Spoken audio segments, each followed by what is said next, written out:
एजाज चौधरी साहब, इस वक्त आप बिल्कुल जानते हैं कि फॉक्स न्यूज़ जो कि ट्रंप का बड़ा सपोर्टर है, उसका एक ओपिनियन पोल आया तो उसके मुताबिक जो डोनाल्ड ट्रंप साहब हैं उनके जो अप्रूवल रेट है, यानी कि उनकी जो पॉपुलैरिटी है बहुत नीचे जा रही है।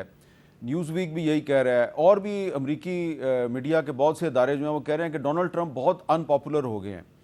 तो ये उनकी दूसरी टर्म है और मुश्किल ही लगता है कि तीसरी मरतबा तो वो सदर नहीं बन सकते।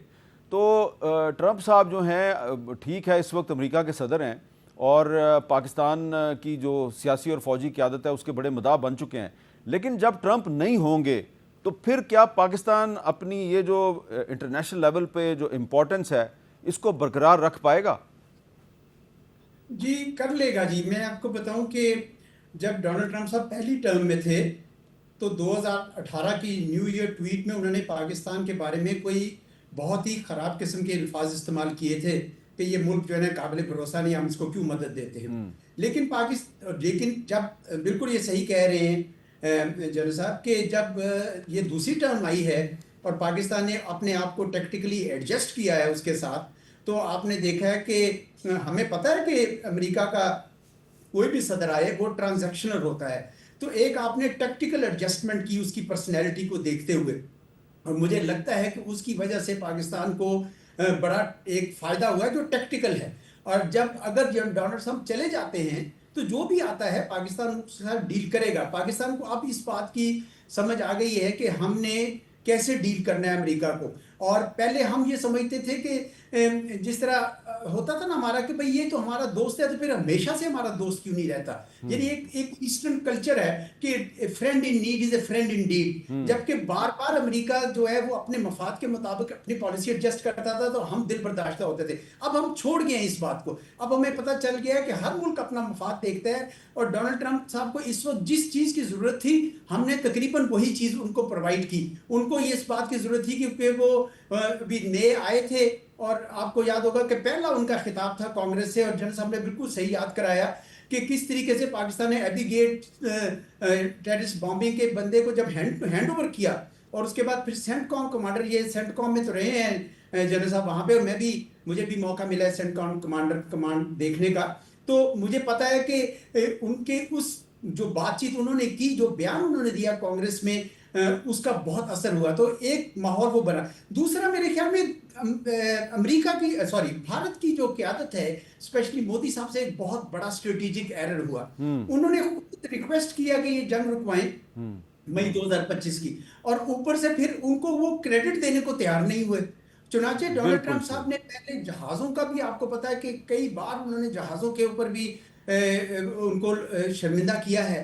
तो भारत ने भी एक टैक्टिकल एरर किया है जबकि पाकिस्तान ने टैक्टिकली सही बिहेव किया है। तो कल को अगर ये डोनाल्ड ट्रंप साहब नहीं होंगे, जो यकीनन नहीं होंगे क्योंकि अमेरिका का अपना निज़ाम है, अगला अगला अगला सदर आएगा तो उसके मुताबिक पाकिस्तान को एडजस्ट करना पड़ेगा, नोइंग कि ये ट्रांजैक्शनल रिलेशनशिप है, इसके अंदर सारे मामला जो है ना टेक्निकल और ट्रांसलेशनल नेचर के होते हैं। अच्छा, जनरल जायद महमूद साहब, जो जिस टेक्टिकल एरर का जिक्र कर रहे हैं एजाज चौधरी साहब, मैं तो उसको ब्लंडर ही कहूँगा कि मोदी साहब जो हैं उन्होंने डोनाल्ड ट्रंप को क्रेडिट नहीं दिया कि उसने सीज़ फायर करवाया है, बल्कि डिनाई करते रहे कि नहीं जी हमने तो सीज़ फायर जो है वो पाकिस्तान के डीजीएमओ साहब ने कॉल की थी, उनके कहने पे किया है, हालांकि इन्होंने कॉल की थी डोनाल्ड ट्रंप साहब को। लेकिन इसमें अब ये एक सवाल पैदा होता है कि क्या ये मोदी की एक गलती है जिसकी वजह से पाकिस्तान इम्पोर्टेंट हो गया है? दूसरी साइड पर अमेरिका जो है वो इज़राइल का बहुत बड़ा सपोर्टर भी है। ट्रंप और नेतन्याहू जो हैं वो बहुत एक दूसरे के करीब हैं, एक दूसरे की बड़ी तारीफ़ें करते हैं और इस हकीकत से कोई इनकार नहीं कर सकता कि इज़राइल और भारत भी एक दूसरे के बहुत करीबी इत्तेहादी हैं। तो ये जो इस वक्त ट्रंप साहब पे हमारा बहुत एतमाद है, उनका पाकिस्तान पे बहुत एतमाद है, तो इसमें जो नेतन्याहू और मोदी की आपस में जो कोलैबोरेशन है पाकिस्तान के ख़िलाफ़ भी और मुस्लिम वर्ल्ड के ख़िलाफ़ भी, वो कहाँ खड़ी है और क्या ये एक बहुत बड़ी कंट्राडिक्शन नहीं है जिसके साथ हम आगे बढ़ने की कोशिश कर रहे हैं? देखिए ये जो हामिद मीर साहब, इसराइल और इंडिया का ये जो कोलैबोरेशन है, गठजोड़ जो है, ये संदूर उसी की पैदावार है जी। जी।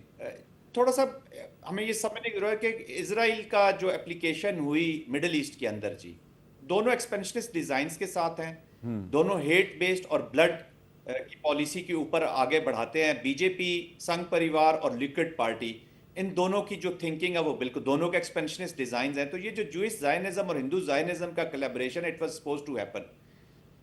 इजराइल ने इनकरेज किया है इंडिया को कि मैंने तो देख लें लेबनान में जो कर लिया, गाजा का देख लिया, लीडरशिप मार दी, तो मैं और ईरान के भी स्क्वीज कर लूंगा and I will be able to. उस वक्त तक ईरान का भी चीज़ें डेवलप होना शुरू हो चुकी थी। ईरान के बारे में तो दे हैड प्लान जनवरी 21 से ही शुरू हो गया था, जब यूरो कमांड से इन्होंने उठाया इजराइल को और सेंटकॉम में ले आए।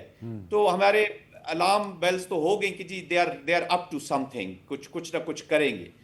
इजराइल ने पुश किया कि जी मैंने ईरान को भी चेकमेट करता हूं, बाकी उसके दांत निकाल दिए हैं, तो अब ये कश्मीर वाला और ये जो पाकिस्तान वाला एक जो आपके सामने दीवार बनी हुई है आपके डिजाइन में, आप इसको मिडल में ले लो। देखिए जब पाकिस्तान के खिलाफ टेररिज्म हो रहा है तो इधर ये पाकिस्तान के खिलाफ टेररिज्म करते करते मिडल ऑफ इस तरह की वॉर में या तो एप्लीकेशन ऑफ कन्वेंशनल फोर्सेस की शुरू में करते हैं जो इंडिया हमारे खिलाफ वॉर कर रहा है, या उसके एंड में करते हैं, जैसे आपने देखा होगा कि 71 में हुआ जो कुछ। बट एनीवेज इसको मिडल में अभी ये पहुंची थी इनकी टेररिज्म की, बलोचिस्तान, खैबर पख्तूनख्वा में। तो इन्होंने कन्वेंशनल मिलिट्री को अप्लाई किया कि इसको चेकमेट करते हैं, जल्दी इसको फिनिश करते हैं, और टेसिट अप्रूवल भी होगी। पाकिस्तान आइसोलेटेड है, इन्वायरमेंट ही नहीं है, तो उसके बीच पाकिस्तान के रिस्पॉन्स ने टॉपसी टर्वी कर दिए इनके प्लान सारे, बिल्कुल उल्टा कर दिया। पाकिस्तान का जो 4 चीजें हैं वो बिल्कुल खुलकर सामने। एक तो डिफेंस सामने आया, हुसैनियत कि इजारादारी नहीं मानेंगे इसकी। फिर डिफेंस पोटेंशियली जब आपने डिफेंस ही जब यूज किया तो पहले ही 40-45 मिनट में आपको कामयाबियां मिलनी शुरू हुई। फर्स्ट 24 आवर्स ने बैटल ही चेंज कर दी, एयरफोर्स वाज आउट। फिर आपने अपनी पोटेंशियल यूज की कि अगर उन्होंने 8 मसाजिद मारी हैं और टारगेट्स लिए, आपने 29 मिलिट्री टारगेट्स लिए, अभी सिर्फ मिलिट्री टारगेट्स लिए पाकिस्तान ने, और एंड में unbounded resolve of the nation, पूरी नेशन खड़ी होगी। तो इस रिस्पॉन्स ने उनका सारा प्लान चौपट कर दिया है, और ये रुकने वाले नहीं है आमिर साहब। ये नहीं है कि अभी शिकस्त हो गई है या इनका ये कोलैबोरेशन खत्म हो जाएगा। ये किसी ना किसी शेप में, जिस तरीके से अभी बलोचिस्तान में स्ट्रेटेजिक लेवल की एप्लीकेशन है, खैबर पख्तूनख्वा में टैक्टिकल है टेररिज्म की, ये जो तालिबान और ये what ever is happening, but Balochistan वाली इज अ वेरी सीरियस, वहाँ पे भी कोलैबोरेशंस हैं, संदूर में भी कोलैबोरेशंस नजर आए। तो ये गठजोड़ तो इनका है, लेकिन अभी देखिए ट्रंप के साथ तो चीज़ें हम असेस कर सकते हैं। और ऑफकोर्स जैसे चौधरी साहब कह रहे हैं कि पोस्ट ट्रंप भी ये अगर इनको शक है कि जी अमेरिका पाकिस्तान को फिर उसी तरह इग्नोर करेगा, it is not going to happen. Pakistan का जो जियोपॉलिटिकल प्रोफाइल है ये अब इतना ऊपर चला गया कि it is a force to reckon with. अच्छा, अब यहाँ पर मैं थोड़ा सा अपने नाजरीन की आसानी के लिए एक छोटा सा रिव्यू पेश करता हूँ कि पिछले साल जो ऑपरेशन सिंदूर शुरू किया पाकिस्तान के ख़िलाफ़ और उसके जवाब में पाकिस्तान ने मार्का हक शुरू किया, तो उसके बाद से लेके अब तक जो अहम जो कौमी और बैनुल-अक़वामी सतह पे जो वाक़यात पेश आए हैं वो कौन कौन से हैं, जिसका जिक्र एजाज़ चौधरी साहब भी कर रहे हैं और जनरल जाहिद महमूद साहब भी कर रहे हैं। 22 अप्रैल 2025 को पहलगाम जो है मकबूजा कश्मीर में एक इलाका है, यहाँ पे भारत का एक फॉल्स फ्लैग ऑपरेशन था और इसमें 26 अफराद जो हैं वो मारे गए थे। और इसके बाद जो है ये सारी कहानी शुरू होती है। फिर 23 अप्रैल 2025 को भारत ने सिंध तास मुआहिदा यकतरफा तौर पर मनसूख कर दिया। 24 अप्रैल को पाकिस्तान ने शिमला मुआहिदा मनसूख कर दिया।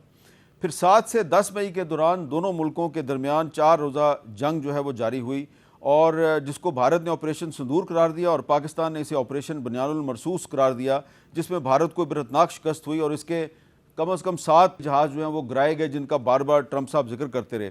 फिर 10 मई को भारत की दरख्वास्त पर सदर ट्रंप ने जंग बंदी करवाई, जिसको कि भारत ने आज तक एक्नॉलेज नहीं किया। 16 मई को पाकिस्तान में यौम तशक्कुर मनाया गया और 20 मई को army chief general Asim Munir जो हैं उनको फील्ड मार्शल के ओहदे पर तैनात किया गया।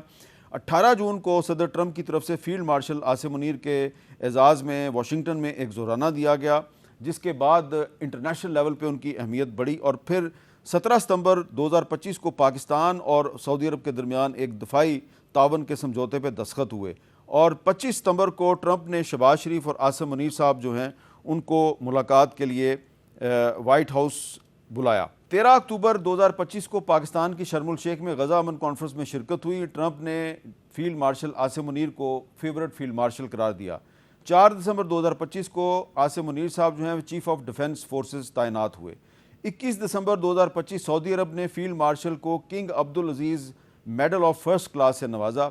और फिर 22 दिसंबर 2025 को डोनाल्ड ट्रंप ने एक प्रेस कॉन्फ्रेंस में कहा कि मैंने 8 जंगें रुकवाईं और मैंने पाकिस्तान और भारत के दरमियान जोहरी जंग रुकवाई, और पाकिस्तानी फील्ड मार्शल जो हैं वो बड़े काबिल इज़्ज़त जनरल हैं, ये भी उन्होंने कहा।